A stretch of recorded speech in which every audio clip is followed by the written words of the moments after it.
Hey, y'all. Welcome to the Champagne Lives podcast. I'm your host, Kelly. And I'm your co-host, Nicole. Hey, Kel. Hi. How are we doing? We're doing good. Yeah. Yeah, we're doing really good. Yeah.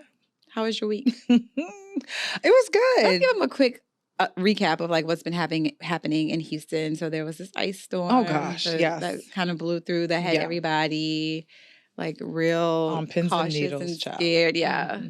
Yeah. We don't do ice here. We don't do cold weather really here. cold weather here really So, well. Yeah. City shut down on Monday, which was MLK Day, and yesterday, Tuesday as well. So Yeah. kids were out of school. We don't do ice here. And if you've been to Houston, you know, almost every road is an overpass. Like every highway is an overpass. So they didn't want us on the roads because people don't know how to drive when there's ice. And there were so many accidents in Houston over the weekend. Yeah. And every time I saw like a news article or on the news that there were accidents, I was just like, who was driving? Because the way I was inside for 48 hours. But some people had to. I mean, yeah, that's true. You know, the way that Houston's set up, it's a city that has a lot of industries, but medical professionals had to make it to their jobs. Oil and gas folks had to make it to their jobs. I get it. Not ideal. Not ideal, but I guess that's just kind of like my perspective, right? Because I have the luxury of being at home. But again, I mean, shout out to all of our essential workers who have to go into work regardless of if it's a what do you call it? A pandemic or an ice storm, right? And so those people who do have to travel for work to make a living in those conditions, we salute you. But just kind of speeding this along, I also want to just mention really quickly, last week I said it was season 7 and it's actually season 6. Yeah. And so I just want to make a point of that because I was highly stressed with a K. Unnecessary pressure that it was season 7, but we're actually in season 6. So still feeling the pressure, but not as much pressure. Right.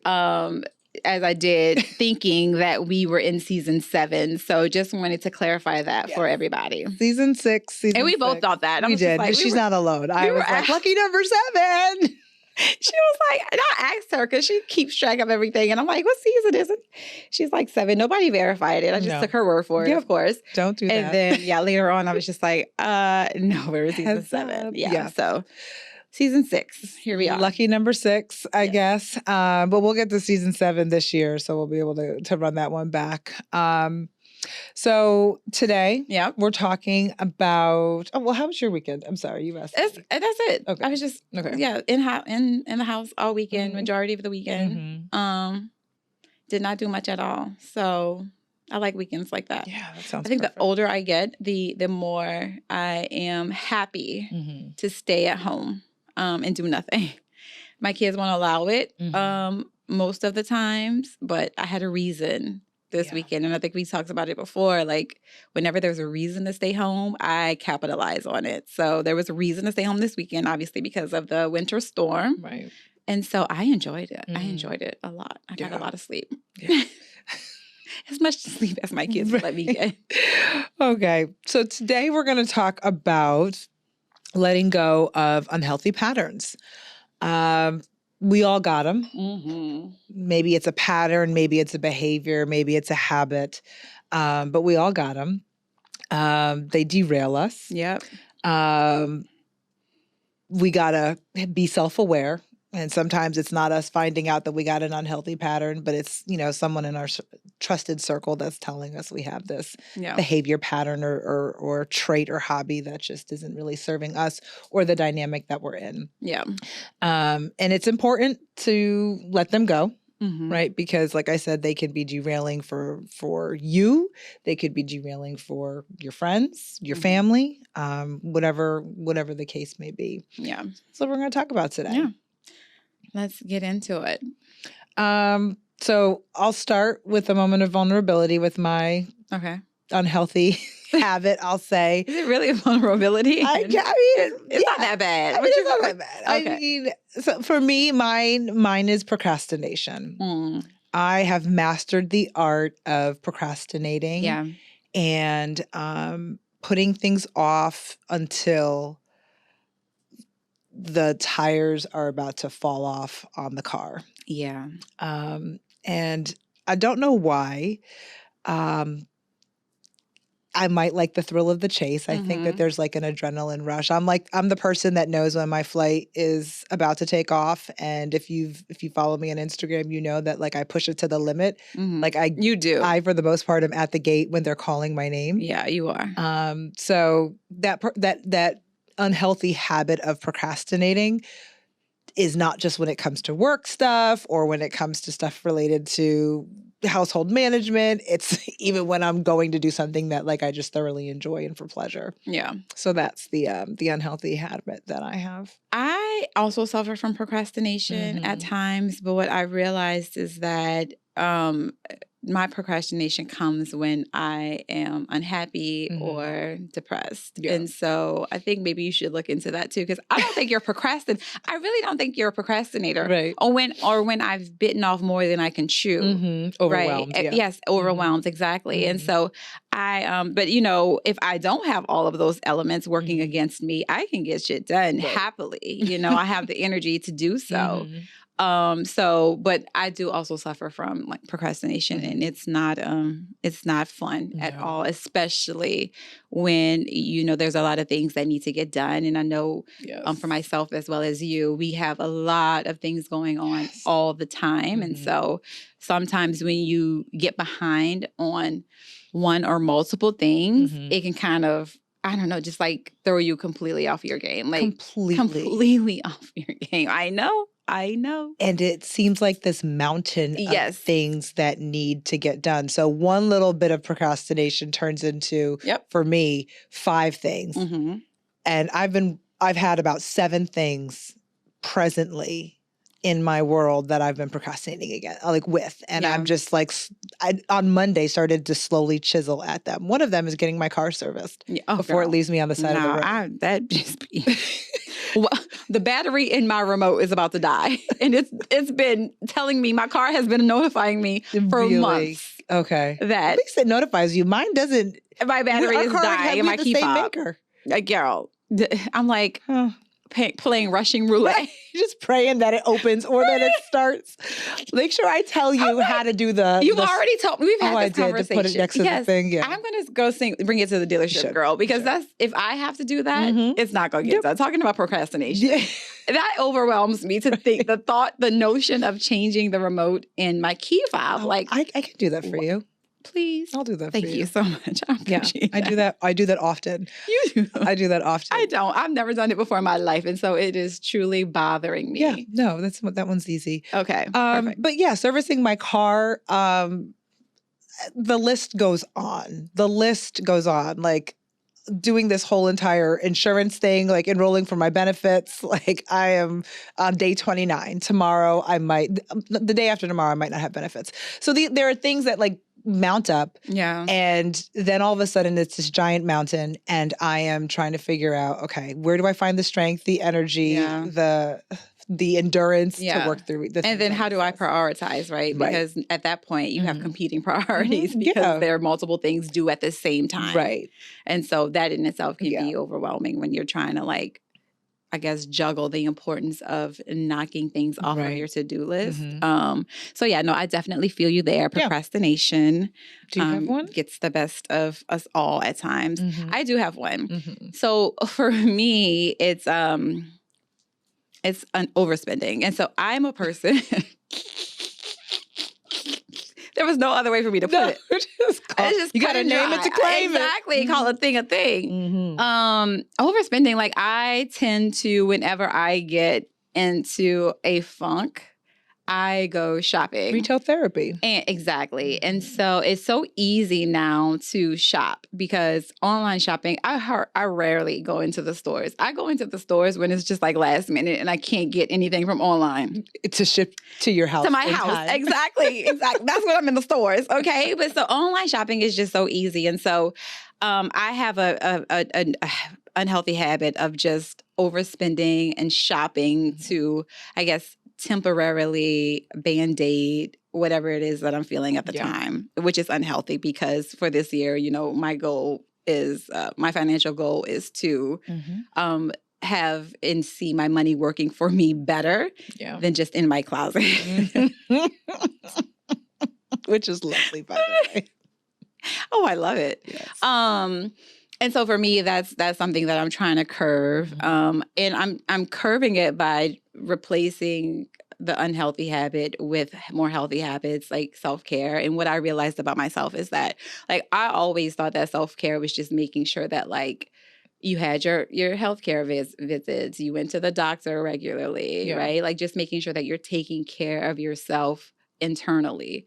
Right. I struggle with the external. And so scheduling more massages or facials. Did you use that one? Not yet.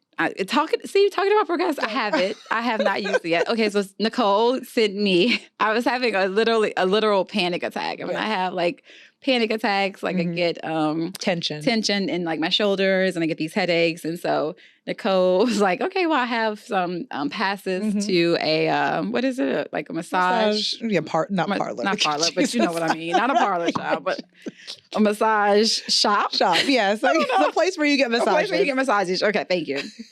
And she's like, "I'll gift you one," and she did, and I'm so appreciative of it. And that was like 4 months ago. 4 months ago. That was like shortly after our season of silence. Like 4 months ago. Like so much tension and stress, headaches later. I still have not gotten that massage. You'll get it done. But I will get it done. But yes, doing more of that to replace, my pattern of, just going straight to the internet shops, straight to the store, straight to Saks to shop for something new, which is temporary. I think is going to help me to break that pattern. And so far, 17 days in of January 2024, I'm doing good. Proud of you. Thank you. Small wins. Small wins. I'm counting my wins. Yes, you have to. I have to. Yeah. You have to. And you're not alone in that either. I mean. Oh, no. But I take it overboard because, I don't like to I struggle with wearing like the same outfit. You will. Twice. We're going to play a game. For as long as we are behind these mics, I want you to see if Kelly has ever repeated an outfit. Yeah. Even as her friend in real life. Yeah. I have never seen you repeat an outfit. Yeah. Ever. I buy something new for every event I'm going to. Crazy. I buy something new. That's crazy. But here we are in 2024, right? And I'm breaking that pattern. Okay. I'm expecting to see you wear something. Yeah. From my closet. Again. Challenge. Okay. Accepted. What's the challenge? That you repeat an outfit or. Repeat an outfit? Yeah. I don't know if I can repeat an outfit, but I can wear stuff in my closet. No, that's not the challenge. The challenge is I need you to be able to repeat the outfit. Like repeat an outfit. Or to shop your closet and to repeat the hoodie with something. The only thing I see you repeat are shoes. But it's always the shoe with a different outfit. Yeah. Yeah. I can't promise you that. Okay. That might be a bridge too far. I can promise you though that I'm shopping in my closet. Okay. So let's say I'll shop in my closet for 30 days. Okay. Is that we'll start with 30. Is that okay? We'll start with 30. Yeah. Yeah, I'll shop in my closet for 30 days. Okay. Okay. Cheers. Challenge accepted. Challenge accepted. All right. Okay. See how we hold each other accountable. Thank you, friend. You're welcome. Have to.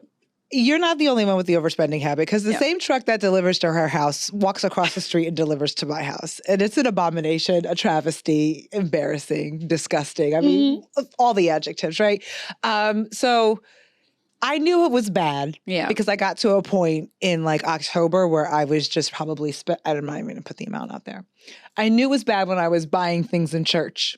Oh, I was not in church. Completing sales in church on my phone. Oh, God. And Afterpay, Klarna, all these things, they make it way too easy. Interest-free. But you're paying $500 a month probably on clothes. I know. Still, it seems simple and affordable. We're not going to talk about it. I will not judge you because at nighttime is when I start to scrolling. I'm like, go to bed. Last night, at the cart. I wasn't shopping for leisure. That wasn't what I was doing. I'm throwing a party. Shopping. Exactly. And so, there's a theme and I needed to get items for the theme. And so I'm just online scrolling and my mind was just like, girl, go to bed. Turn the phone off. Shut it down. And again, the phones, you talked about Klarna and Afterpay. and Shop Pay. And the purple one. Girl, and Shop Pay gets you because they pop up without you even prompting They it. do. They're like, hey, remember me? I hate them. Shop Pay gets me every time. I'm like, go away, Shop Pay. I'm like, hello, old friend. Yeah, go away, Shop Pay. Get off of my phone. Yes. Get out of my browser. But yeah, it's definitely something that I have to learn how to curve and just fill it with other things, other methods of self-care. I know that, I've been taking a class on Masterclass. So just, finding other things and other areas that I can focus my attention to instead of like shopping and spending money. Yeah, but when that Apple Pay goes ding, ding. Oh, $200. The endorphin rush that I get, I'm like, yes. Yeah. Yes. And I just, I got to let go of it. It's so unhealthy. It's like a gambling addiction. So I got to work on it. Okay. So how do we let go of these patterns? Yeah. How do we let go of these patterns? I'm very process-oriented, process-minded. So, of course, I did some homework. And I'll go through the steps, and let's just see how we do. First of all, you got to acknowledge and accept that you have a problem. Okay. And that there's a pattern. Yes. Right? Because you got to name it to claim it. That's right. Call a thing, as we like to say. And I guess my question is, when's the moment that you knew that you, like, that was the problem? Like, that was the habit that you wanted to let go of, or that it was unhealthy? Because I feel like I make and have too much money to be in a position wondering that about money. Yeah, financially. And it's just like, and we break it down for our listeners because I am married and my husband and I do well. However, I do take a sense of pride in having my own, taking care of my, not bills, child, but like my own maintenance and upkeep. Yeah. Right.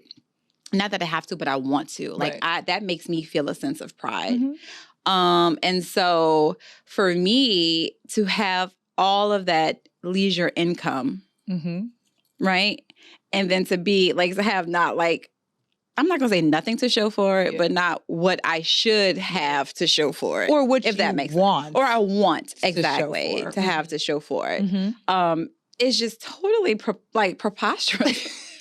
It makes me sick to my stomach. And when I go into my account and I see like what I've been spending this money on, of course it's clothes, shoes, shopping, and then it's like entertainment. Meals and entertainment. Meals. And now the banks will give you the pie chart. It will. And like you see 80% is red in like shopping. And 20% is purple in meals and entertainment. Yeah, meals and entertainment. And so I had to give myself a reality check and say, first of all, like at this big age, you need to get yourself together a little bit better than you are right now. Right. And so that's what helped me kind of come to the I guess resolution that something needed to change. Right. And so, here I am, and it's a struggle every day. Like, I am not going to lie and say that it's not. There's so much. I mean, there are these ads. Like, I could just be browsing something online at like sex, and if I'm on Facebook, it'll pop up on Facebook. And I'm like, why? It's search engine optimization. Oh my SEO. God! Yeah, yeah. If you work in the tech space, you know what I'm that talking about. That is the devil. They have done it such that the moment you look up I looked up vacations, and all of a sudden my Instagram feed, my Facebook feed, and I looked that up on Google. Yeah, and Facebook and Instagram are now feeding me things about vacations. It's just, it's the way that the search engine optimization tools work. Yeah, that is horrible. That is, that's the devil. So, but I have to conscientiously tell myself, close this browser. Because I'll scroll. Shut it down. But I have to say, okay, Kelly, get off of it. You're not doing it. You're not spending any money. Like, this is what you said you're going to do. You don't need this, right? Exactly. You don't need it. And so yes, conscientiously, like intentionally, I have to remove myself from those sites and those pages that continue to pop up like randomly on my feed.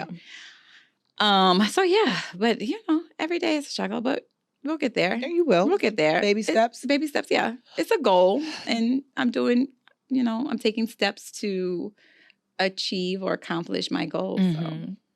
For me, the moment that I knew that that my procrastination was a problem, when it was just me, I was fine. Like, I was fine. Like, okay, you missed this flight, rebook, you're fine, right? Or like, you missed out on this opportunity, you're fine. Because at the end of the day, like, you don't know what you have missed out on. You really just don't know what you've missed out on.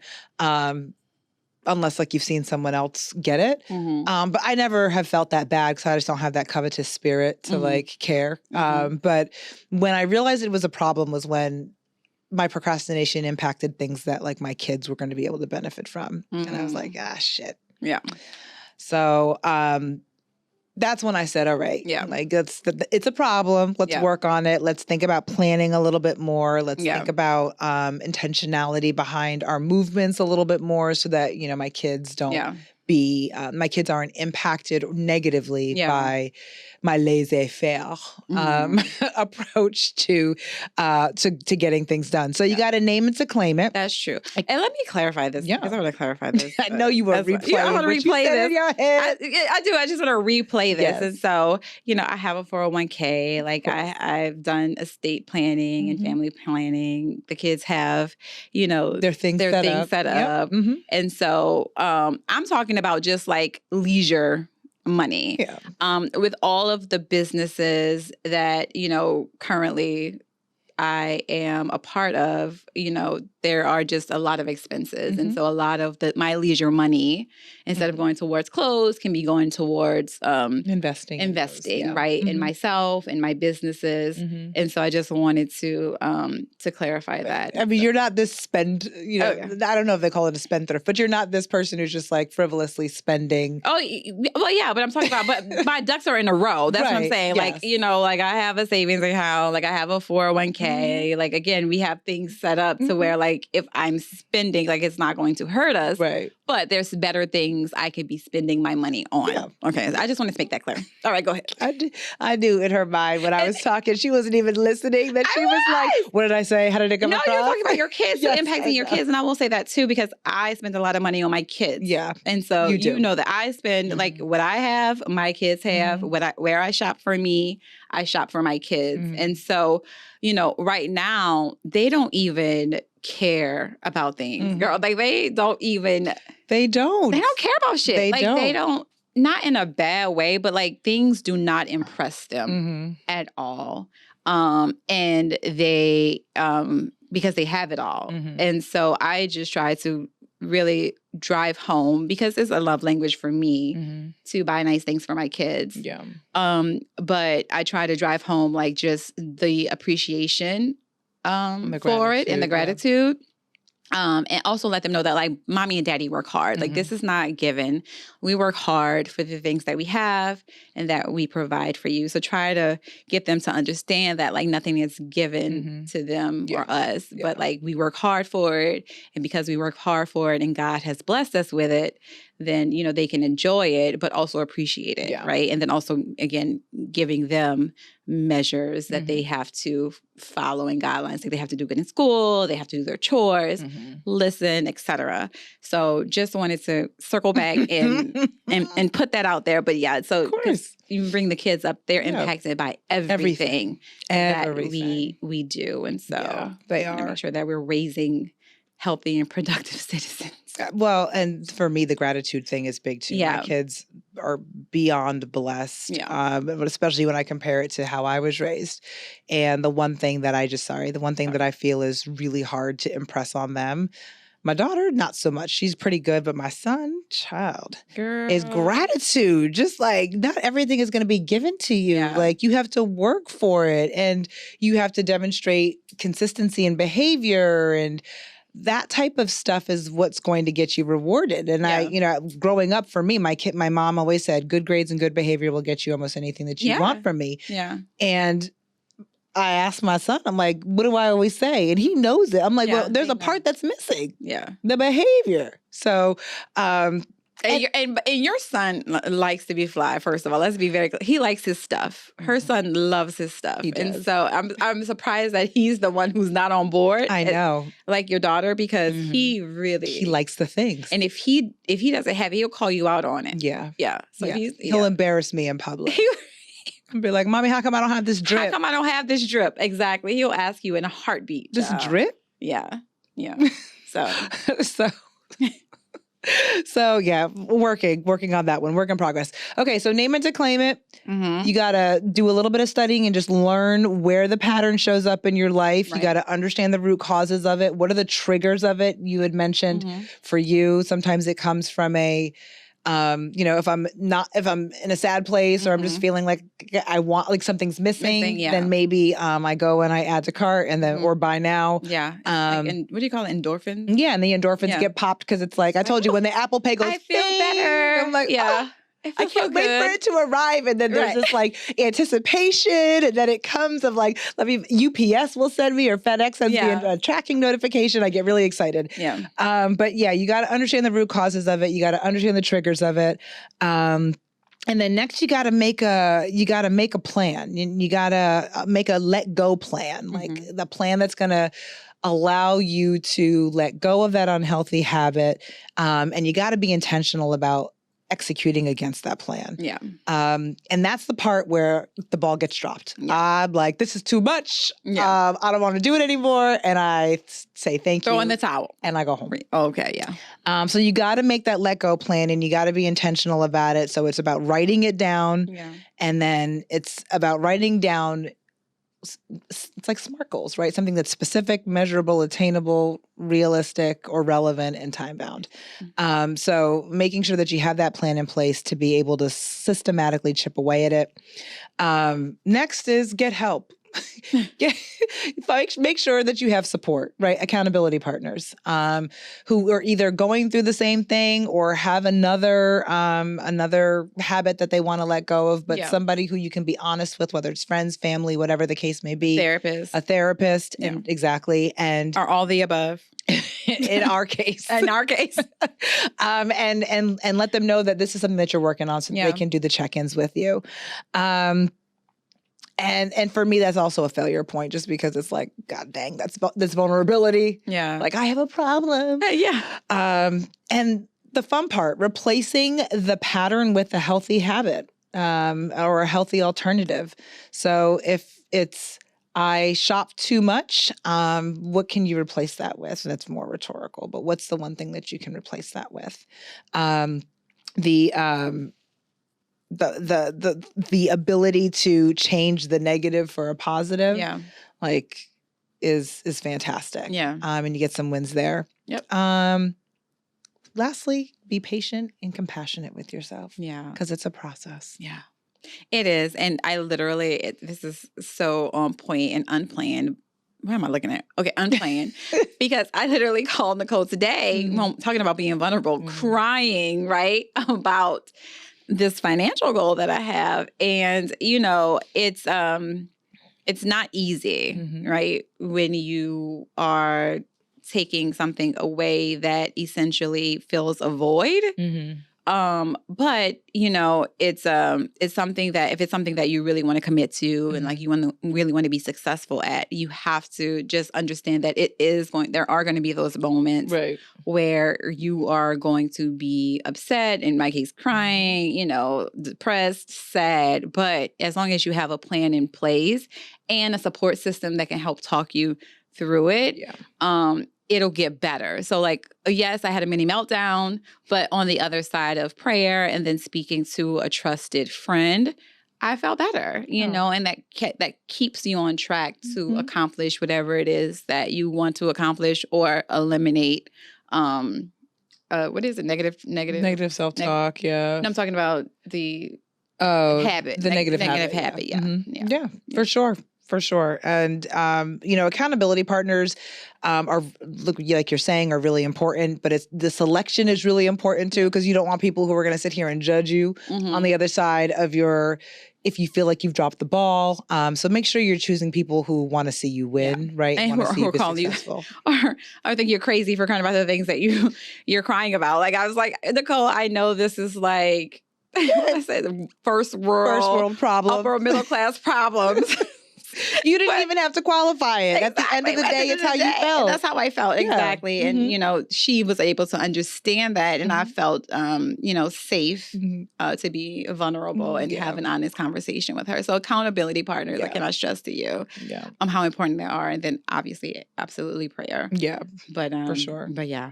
But you were stressed about the right things. Yeah. I mean, like, you and we have some really exciting things on the horizon. We do. We're really excited to be able to share with you in the not too distant future. Yeah. Now's not the time, but at some point we will. Said on our first episode, last week that we had last year on our last episode last year that we had some things that we were working on for this year. So we do have a lot of exciting things in the pipeline that we're working on that are also stressful, but we are so excited about, you know, what's happening and then what's to come in the not so distant future. Very excited. Yeah. Okay. I'm so sad because we have to do a really quick what's poppin', but this is like a really great topic. Should we save time? it? Yeah, we probably need to save it. I think we should save it because I don't want to rush through it. I know this is a really great topic. Yeah. That I don't know. I don't believe it's time sensitive.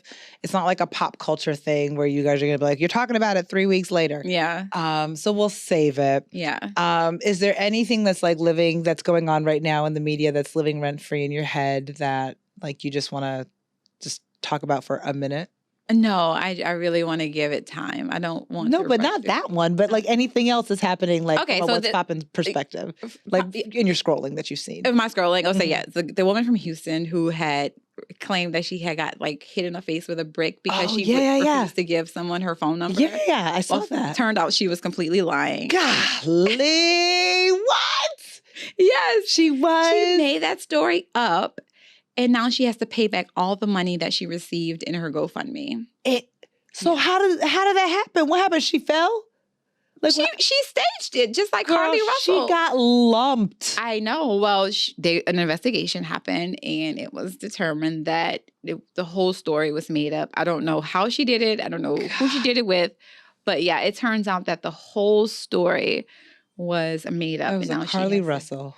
Like you said. Yeah, I don't understand why these people do that. These are attention seeking or like money. Like people speaking of, you know, people needing financial gain. I don't know what the case may be, but I don't know what would drive me to lie to that degree. Child, first of all, I would be scared of the law. What would drive you to mash your face up? I mean, she had mash your face. She like. Listen, like I'm talking about the money again. I'm too vain. She is. I'm too vain. Yeah, I can't. You know, it's like people who shoot themselves to try to like cover up a murder, like and say, right. It was self-defense. Exactly. Or you know, we were both in a situation and, you know, they killed the other person. Right, we were tussling for the gun, right. Or no, like we were robbed, right? And this other person ended up, So it's crazy the lengths that people would go through for like attention or money. Yeah. But yeah, I saw that today and I was just like, what the actual? That's wild. Yeah. Because she was in the hospital in the emergency room, like her friend was recording her. Yeah. I don't know why that was crazy. That's crazy. And you know, that happens every day, like her story, like, right? Like men getting aggressive or hurting women because, you know, they're denied or they're turned down and their egos are bruised. And so again, it takes the attention away from the women that this is actually happening to. Yeah. So it's just an unfortunate situation, but it seems like she's being held accountable for the lie, which is good. And hopefully it deters other people from doing a copycat of that. Jesus. That's crazy. How's she gonna fix her face? I mean, I'm sure she didn't do it well. Just like when you shoot yourself, you probably shoot yourself in the arm or somewhere like where it's You'll live and you'll be all right. So, I can't even imagine. Yikes. Yeah. So we have to go. We have to go. Yeah. So that's not what's popping that I wanted to bring to the altar today. But we can talk about yours next week because I think yours is a little bit more juicy and requires a little bit more of a conversation than this one. So we can save yours. Stay tuned. Okay. Y'all, thank you. We apologize if this was rushed. We were literally coming in on a wheel. Hot Wheels. Yeah. Hot Wheels McGee. So yes, follow us, Champagne Wives Podcast on Instagram, YouTube, email us, champagnewives@gmail.com. And and TikTok, Champagne Wives, I believe we're there. So yeah, thanks so much for tuning in. We'll see you next week. Welcome to episode, I guess, 60 of season 6. Yes. And we will see you next week. Same time, same place. Bye, y'all. Bye-bye.